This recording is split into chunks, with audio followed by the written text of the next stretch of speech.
இது மிகப்பெரிய வளர்ச்சி, தமிழ்நாட்டில் மிகப்பெரிய வளர்ச்சி. இது அது நான் சொல்லிடுறேன் அப்புறம். அனைவருக்கும் வணக்கம். இந்த நாள் நான் சொன்ன மாதிரி இந்த நாள் இனி என்ன, நான் அசிஸ்டண்டா அந்திலிருந்து திருப்பாச்சி படம் பண்ணும், சிவகாசி படம் பண்ணும். அந்த காலத்தும் சரி, இதுவரைக்கும் இது மாதிரி என்னுடைய பிறந்த சிறப்பாக அமைஞ்சதில்லை. நான் மேக்ஸிமம் பிறந்த கொண்டாடுறது இல்லை, பண்ண மாட்டேன். ஆனால் இந்த முறை ரொம்ப உங்கள் முன்னாடி, ராஜன் சார் முன்னாடி, மாஸ்டர் எல்லாரும் முன்னாடியும், ஸ்ரீதர் சார், இது வந்து இன்னைக்கு வந்து எனக்கு உண்மையிலேயே ஒரு புத்துணர்ச்சியாக இருக்கணும். நம்மளுக்கு வாழ்த்து வாங்கி தரது தேவராஜ் இருக்காரு, அவர் கரெக்டாக ஞாபகம் வச்சுப்பார். எனக்கு என்னை மட்டும் இல்லை, இன்னைக்கு யாராவது பிறந்தாங்கிறது எல்லாமே லிஸ்ட் இருக்கும். அவர் பேஸ்ட்டு போட்டு மற்றவங்களா இன்னைக்கு 28 இருக்கு, அது ஞாபகம் வச்சு போட்டு விட்டு, இல்லாட்ட பொறாமையில இப்போ இந்த வாக்கு பலிக்காம போயிடும்.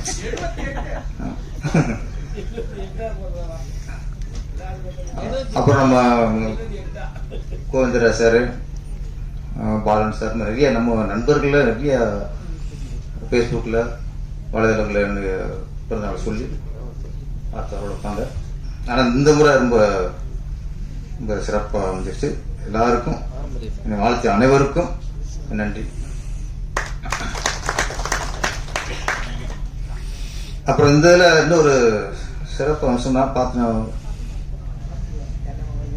அதிசயமாக நினைக்கிற விஷயம் என்ன ஆச்சுன்னா, தமிழ்நாட்டில் தமிழ் மேடையில் ஒருத்தர் தமிழ் பேசினாரு அப்படிங்கிறதுக்காக பத்திரிகை சங்கம் வந்து ஒரு சால்வை போடுறாங்க. அது ரொம்ப சந்தோஷமான விஷயம். அவங்க ப்ரொடியூசர் பவுல்ஸ் ஜார்ஜ், ஆமாம் அவர் ஜார்ஜ் ஏற்றி வந்துட்டார் பேப்பரில். என்னோட படம் சிவகாசி. சிவகாசி வந்து தெலுங்குல விஜயதசமின்ட்டு அங்கே ரீமேக் ஆச்சு. அதோட ஆடியோ ரிலீஸ். அது போக சிவகாசி படம் டைரக்டர் அப்படிங்கிற ஒரு முறையில் என்னை இங்கே ஆடியோஸுக்கு கூப்பிட்டாங்க. நாம் அங்கே போயிட்டு அங்கே ஹைதராபாத்தில் ஆடியோ ஃபங்க்ஷன். நம்ம என்னடா பேசுறது, ஆந்திராவில் போய் தமிழ் பேச முடியாது அப்படின்ட்டு நான் தெலுங்குல ஒரு 10 லைன் கேட்டு எழுதிட்டு 2 நாள் மனப்பாடம் பண்ணேன். 2 நாள் மனப்பாடம் பண்ணா கூட கேட்டு போகும்போதுலாம் வேற சிந்தனையில் இதுதான் அப்படின்னு சொல்லி பார்த்துட்டே இருக்கேன். தப்பா பேசக்கூடாதுல்ல.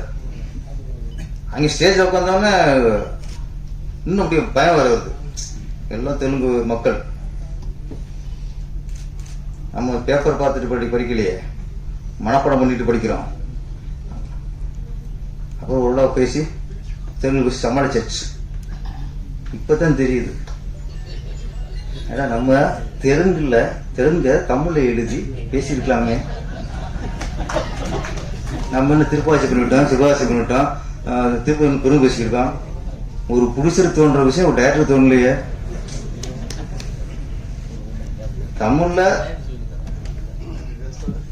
தமிழ் எழுதி தமிழ படிக்கிறதே பெரும்பாடா இருக்கு. அதிகம் தப்பு படிச்சுருப்பான். ஆனா அழகா ஒரு தமிழ் மலையாளத்தில் எழுதி அப்படி பெரிய தமிழ் மாதிரி பேசுறாரு. அப்ப இங்க அரசியலுக்கும் வரலாம் சார் நீங்க. ஏன்னா அந்த தகுதி உங்களுக்கு சினிமாக்குள்ள நீங்க அரசியலுக்கும் வரலாம். இதான் யோசிச்சுட்டே இருக்கேன். இந்த இது தெரியாம போச்சு. 2 நாளா போட்டு நெஞ்சில இந்த ஸ்கூல் 10th எக்ஸாம் பண்ணும்போது மனப்பாடம் பண்ணுற மாதிரியே குத்திட்டு மனப்பாடம் பண்ணுமே, எல்லாம் வேஸ்ட்டாக போச்சு சார். அடுத்து தெலுங்கு கூட கூப்பிட்டேன், நீங்கள் மலையாள படத்துக்கு கூப்பிட்டோம். இவ்வளவு ஏன் மலையாளம் படம் பண்ணினா சன் ஆஃப் அலெக்சாண்டர், அதுக்கு இந்த மாதிரி நிகழ்ச்சி நடந்துச்சு. அப்பவும் இப்படி மலையாளத்தை மனப்பாடம் பண்ணுறேன். புத்தி எடுவனுக்கு தெரியாம போச்சு. ஏன்டா தமிழ் மலையாளத்தை படிச்சிருக்கலாமே, கையெழுத்து வாங்கிக்கலாமே. அங்கே உள்ள பத்திரிகை வந்து என்ன சால்வ் போட்டிருப்பாங்கல்ல. எல்லாத்துக்கும் தமிழ் நிறுச்சவனா இருக்கான், பெருந்தன்மையா இருக்கான். ஆமாமா. அதனால நல்ல எங்க தமிழ் எல்லாருக்குமே, அதுல படம் பண்ற எல்லாருக்குமே நம்ம பவுல்ஸ் ஜார்ஜ் நல்ல ஒரு வழிகாட்டியா இருக்காரு. நன்றி சார். நம்ம ஸ்ரீதர் சார் ஒரு நல்ல விஷயம் நீ சொல்றது எல்லாம் உண்மைதான் சார். ஒரு விஷயம், டிக்கெட் ரேட்டை கவர்மெண்ட் நிர்ணயம் பண்ணுது. அப்போ ஒரு தியேட்டருக்கு போறதுக்கு எது முக்கியம்? டிக்கெட் தான் முக்கியம். அங்கே பாப்கார்னை கட்டிட்டு உள்ள போறது இல்லை, கூலிசு கட்டிட்டு உள்ள போறது இல்லை. தியேட்டர் படமாக உள்ள போகும்போது டிக்கெட் முக்கியம். அப்போ இந்த டிக்கெட்டுக்கு கவர்மெண்ட் கட்டணத்தை நிர்ணயம் பண்ணும்போது ஏன் பாப்கார்ன் நிர்ணயம் பண்ண மாட்டேங்குது? ஏன் கூலிசு நிர்ணயம் பண்ண மாட்டேங்குது? 30 ரூபா பாப்கார்ன் 300 ரூபாய்க்கு விற்கிறாங்கல்ல சார். நான் சொல்றது சில இடங்கள்ல அது நிர்ணயம் பண்ணணும். அதான் கவர்மெண்ட். அதான் டாஸ்மாக்ல குவார்டருக்கு எவ்வளவு, ஹாஃபுக்கு எவ்வளவு, ஃபுல்லுக்கு எவ்வளவு நிர்ணயம் பண்றீங்கல்ல. படம் பார்க்க நாங்கள் பைத்தியக்காரங்களா சார்? என்ன பண்ணுங்க, நீங்க சிட்டியில உள்ள தியேட்டர்ல ஒரு பாப்கார்ன் 30 ரூபா பாப்கார்ன் நீங்க 50 ரூபாய்க்கு விற்கணும், 60 ரூபாய்க்கு விற்கணும். சட்டம் போடுங்க சார். நிர்ணயம் பண்ற ஒரு கடமை சார். அவுட் சைட்ல 30 ரூபா பாப்கார்னா 40 ரூபா, இல்ல அங்க 20 ரூபா பாப்கார்னா 40 ரூபாய்க்கு விற்க நிர்ணயம் பண்ணுங்க சார். 20 டீயை நாங்க எப்படி சார் 120 ரூபாய்க்கு நீங்க வாங்க சொல்றீங்க? என்ன வாங்க சொல்றீங்க? அது நிர்ணயம் பண்றது யாரு? அவங்க இஷ்டத்துக்கு நிர்ணயம் பண்றதுக்கு எதுக்கு அரசாங்கம்? நீங்க டிக்கெட் நிர்ணயம் பண்ற மாதிரி மால் தியேட்டருக்கு டிக்கெட் இவ்வளவு நிர்ணயம் பண்றீங்க, அவுட் சைடு உள்ள லோக்கல் உள்ள தியேட்டருக்கு அது சுரார் 100 ரூபாய் உண்மைதான். அப்ப அங்கே நிர்ணயம் பண்றதுக்கு நீங்க யார் நிர்ணயம் பண்றது? நாங்களும் நிர்ணயம் பண்ணலையா? Theatre owner sir, Sridhar sir, நீங்க நிர்ணயம் பண்ணுங்க டிக்கெட்டை இல்ல இல்ல. அப்போ நிர்ணயம் பண்ண ரேட்டை விட அதிகம் கொடுத்தா அது பிளாக் டிக்கெட். எதுக்கு பேசுறது குறுக்கு போய் இந்த மாலுக்கு ஃப்ளோல பேசும்போது குறுக்க முட்டுக்கட்ட போறது என்ன ஃப்ளோ போயிடும். நான் உங்களுக்கு அரசியல்வாதி இல்லை, நான் சராசரி மனுஷன், யதார்த்தவாதி. எனக்கு குறுக்க எனக்கு ஃப்ளோ போயிடும். எனக்கு என்னன்னா போச்சு போச்சா அழகா போய்க்கிச்சு அப்படியே. என்ன சொன்னேன்? அதுவும் போச்சு. இதுக்கு போச்சு எனக்கு ஆன்சர். அப்போ நீங்க டிக்கெட்டை நிர்ணயம் போது நீங்க பாப்கார்ன் நிர்ணயம் பண்ணுங்க. அது கவர்மெண்ட் கடமை. இன்னொன்று இருக்கு பாருங்க, படம் எங்க டைரக்டர் லாஸ்டா வந்துடுறேன். ஏன்னா சீதா சார் மணிக்கு கரெக்டா இல்லை, சிங்க் ஆயிட்டாரு. எனக்கு ரொம்ப நாளா ஒரு ஆள் கிடைக்காம இருந்துச்சு. மாட்டிக்கிட்டேன், நான் மாட்டிக்கிட்டேன். அப்ப அதுக்கு கவர்மெண்ட் இல்லை, எல்லாத்தையும் கண்ட்ரோல் பண்ணணும். இதோட இன்னொரு கொடுமை இருக்கு. சினிமா தவிர்த்து சொல்றேன், பஸ் டிக்கெட். இப்போ இந்த சாதாரண சீசன்ல இங்க இருந்து மதுரைக்கு போறதுக்கோ கோயம்புத்தூருக்கு போறதுக்கோ ஒரு டிக்கெட் வைக்கிறாங்க. ஒரு பஸ்ல வந்து 300 ரூபா வச்சுங்களேன். தீபாவளி அப்போ 1300 ரூபா, 1500 ரூபா. ஏன் ஏறுது? யார் ஏத்த விட்டா? இஷ்டத்துக்கு அவமே பண்றதுக்காக கவர்மெண்ட் அரசாங்கம் இருக்கு.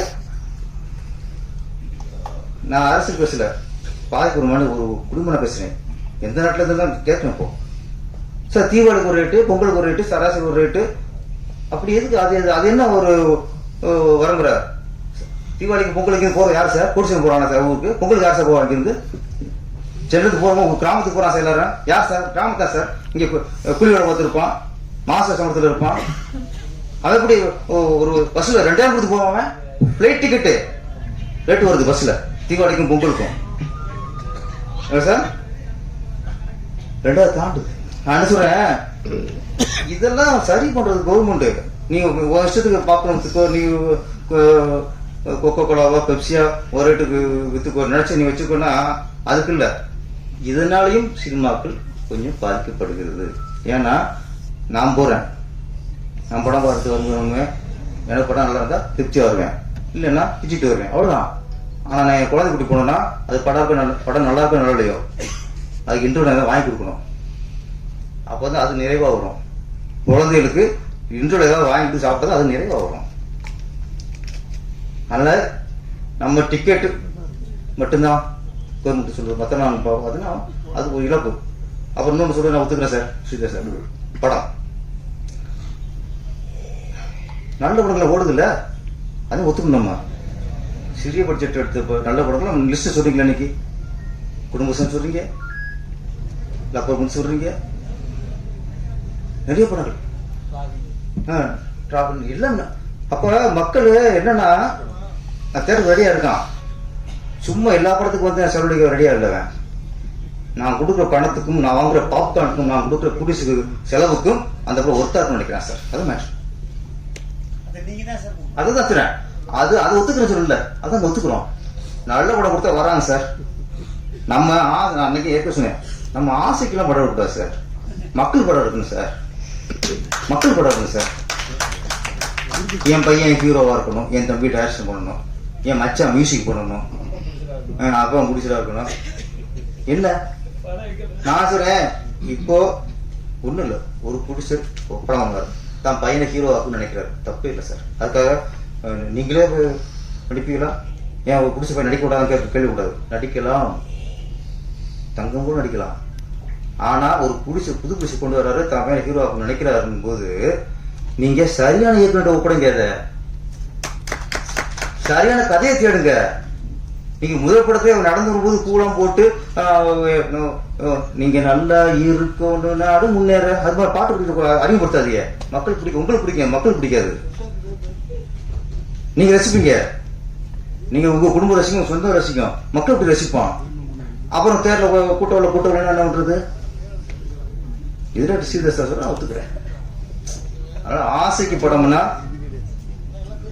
போட்ட படம் வராது சார். படத்தை படமா பண்ணுங்க சார், கண்டிப்பா படம் வரும் சார். நான் உங்களே இந்த படம் ட்ரெயிலர் பார்த்து மிரட்டேன். பெயிண்டிங் இருக்கு சார், ஒரு தாரோட அவ்வளவு அழகா கட்டியிருக்கேன் சார், அருவி அவ்வளவு அழகா கட்டியிருக்கேன் சார். அந்த காட்டுக்குள்ள அந்த ஒளி விழுகுது, பெயிண்டிங் மாதிரி இருக்கு. சும்மா ஒரு ஏதோ எடுத்து மாதிரி எடுக்கல, உங்களுக்கு உழைப்பு ஒவ்வொரு ஃப்ரேம்லயும் உழைப்பு தெரியுது, கேமராமேன் உழைப்பு தெரியுது, டைரக்டர் உழைப்பு தெரியுது. அப்ப சமீபத்தில் பார்த்த ஒரு ட்ரெய்லர்லயே இதுதான் ஒரு சரியான ஒரு படத்துக்கான உதாரணம் தெரியுது. இப்போ டெக்னாலஜினா எந்த ஒர்க் பண்ணுங்களா தெரியுது. எங்க டேரக்டர் டியில் மெனக்கட்டு இருக்காங்க. டி எதுக்கு இருக்கு? டி எதுக்கு இருக்கு? அதுவும் ரசிக்க வைக்கணும். அப்ப டிஏ கரெக்டா யூஸ் பண்ணிருக்காங்க அந்த படத்துல நிறைய இடங்கள்ல. டைட்டில் சொன்னாங்க, தமிழ் டைட்டில் தான். இன்னைக்கு பேச்சு அதான். ஏன்னா ஒரு கேரளா வந்து ஒரு படம் பண்றவங்க டைரக்டர் ஒரு மலையாளி, அவங்க அழகான தமிழ் டைட்டில் தேடி இருக்காங்க. நம்ம என்ன பண்றோம்? தமிழன் என்ன டைட்டில் வைக்க நம்ம என்ன பண்றோம்? English English English. அப்ப அவங்க தமிழை பண்ணும்போது நம்ம இங்கிலீஷ் வைக்கிறோம். யார் பொறுப்பில்லாம இருக்கா? ராஜு சார் சொன்னாரு, அஜித் சார் படம் குட் பேட் அக்லி, அவர் விடாமுயற்சி அழகா டைட்டில் வச்சாரு. அவன் பார்க்கல. இப்போ குட் பேட் அக்லி வசூல் கலெக்ஷன் ஆகுது. அப்ப அங்கே அவர் ரெண்டு முடிவு ஒன்றாரு, இங்கிலீஷ் வச்சு ஓடுமா அவரும் நினைப்பாரு. கதை நல்லா ஓடாத விஷயம். ஆமா, அதை விஷயம் செய்யக்கூடாது. பெரிய மாஸ்க் இருக்குள்ள கதையெல்லாம் கூட ஓடும். அதுக்காக கதையெல்லாம் படம் ஓடுங்கிறதெல்லாம் நம்ம போயிடக்கூடாது. அது அவங்களுக்கான ஒரு மாசு ரசிகர் இருக்காங்க, அவங்க தூக்கி கொண்டாடிடுவாங்க. இந்த மாதிரி படங்களுக்கு எல்லாமே வேணும். கதை வேணும், நல்ல ஒளிப்பதிவு வேணும், நல்ல மியூசிக் வேணும், நல்ல திரைக்கதை வேணும். சிறிய படங்களுக்கு எல்லாமே சிறப்பாக அமையணும். பெரிய படங்களுக்கு அது வேற விஷயம், கமர்ஷியல் படங்களுக்கு அது வேற விஷயம். அதை நினைச்சு நம்ம சின்ன படம் பண்ணக்கூடாது. சின்ன படத்துல எல்லாம் சிறப்பாகத்தான் தியேட்டருக்கு ஆள் வருவான். அதை நம்ம பண்றோமா? சார், புது பட ஹீரோ நல்ல இயக்குனர் கொடுங்க. அப்புறம் சில ஹீரோக்கள், வளர்ந்து வர ஹீரோக்கள் 2 படம் நடிச்சிட்டீங்க, ஓடிடுச்சு. அப்போ 2 படம் நடிச்சு ஓடுனதுனால நமக்கு கதை அறிவு வந்துச்சுன்னு இல்லை.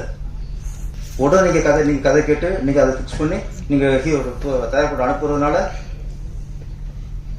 நடக்க போகிறதில்ல. நீங்கள் ஒரு சம்பளம் வாங்குறோம்ல. ஒரு இங்கே தமிழ்நாட்டில் இயக்குனர் சங்கம் இருக்குது, எழுத்தாளர் சங்கம் இருக்குது, பெரிய கதாசிரியர் இருக்காங்க.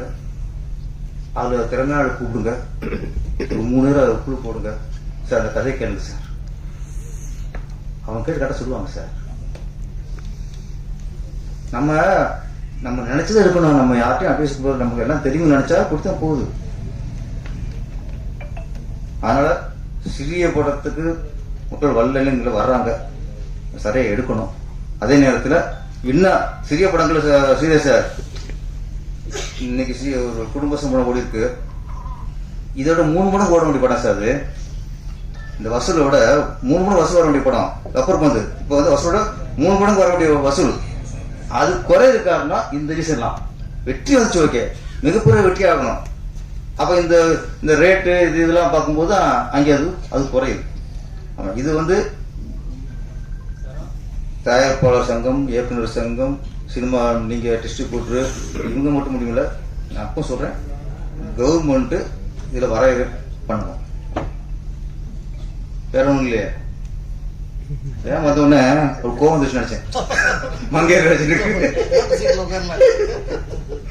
என்ன இல்ல, ஏன் ஒரு மங்கையராஜன் வச்சு சொல்றோம்னா அவர் சொல்லுவாரு, போட்டு கொடுத்தாலும் சொல்றதானே என்ன இப்படிலாம் இருக்கிறாரு. நான் சொன்ன நியாயம் தானே. அதனால கவர்மெண்ட் கொஞ்சம் கண்ட்ரோல் பண்ணணும். இஷ்டத்துக்கு கார் சார் வெளியே நான் படம் பார்த்தது 150 ரூபானா கார் பார்க்கிங் 250 ரூபா. அது வேற சார்.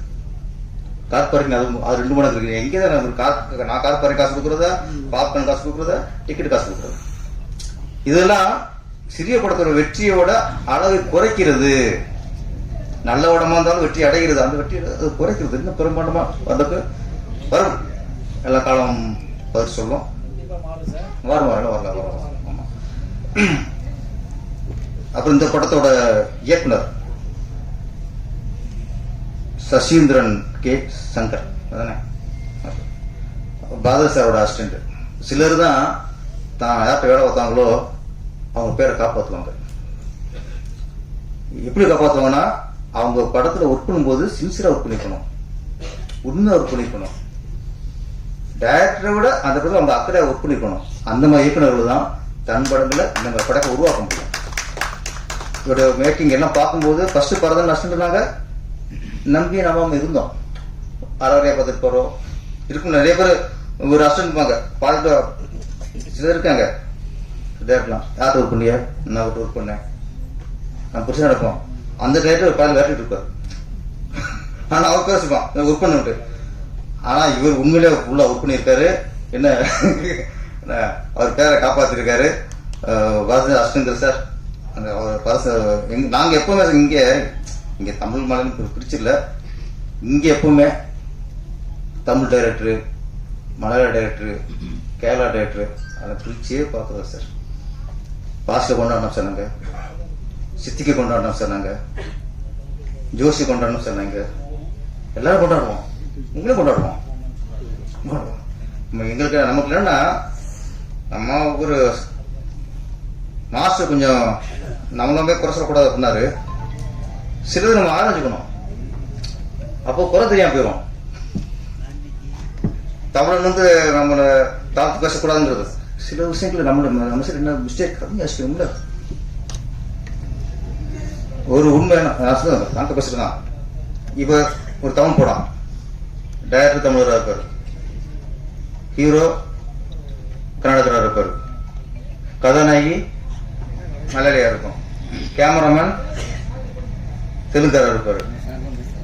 எல்லாம் காலத்துக்கு அங்கே கொஞ்சம் பார்க்க மாட்டோம். நாங்கள் தமிழ் படத்தை பொறுத்த வரைக்கும் இந்த இதெல்லாம் மூவி பார்க்கறதில்ல. இந்த ஹீரோ வேணும், இந்த கதாநாயகி வேணும், இந்த கேமராமேன் வேணும், இந்த எடிட்டர் வேணும், இந்த மியூசிக் வேணும், அவ்வளோதான் எங்களுக்கு.